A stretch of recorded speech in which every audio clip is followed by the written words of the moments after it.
चला सुरुवात करूयात हेडलाईन्सला। अपक्ष आणि राष्ट्रवादीची मदत घेऊन अल्पमतातलं सरकार स्थापन करण्याची भाजपची तयारी, पण स्थिर सरकार हवं असेल तर राष्ट्रवादीचा पाठिंबा घेऊ नका, मित्र पक्षांचा सल्ला।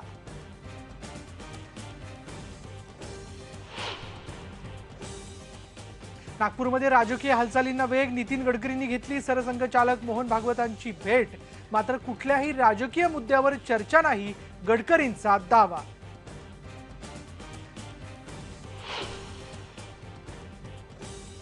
अठ्ठावीस आणि 29 ऑक्टोबर या दोनही दिवसांसाठी प्रशासनाने वानखेडे स्टेडियम केलं बुक।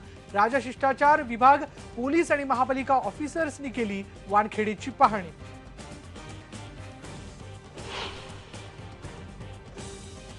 जम्मू काश्मीर आणि झारखंडमध्ये 5 टप्प्यांमध्ये होणार निवडणुका।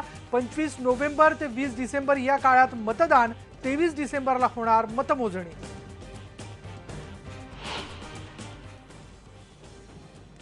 नरेंद्र मोदी आज मुंबईच्या दौऱ्यावर, सर HN रिलायन्स हॉस्पिटलचं केलं उद्घाटन।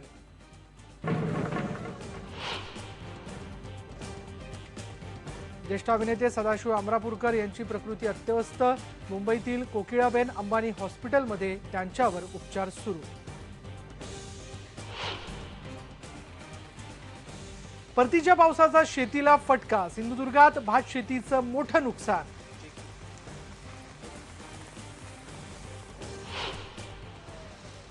आज भाऊबीज, भाऊ बहिणीचं नातं जपणारा सण उत्साहात साजरा, तर दिवाळीनिमित्त भरलेल्या रांगोळी प्रदर्शनातून दिला जातोय सामाजिक संदेश।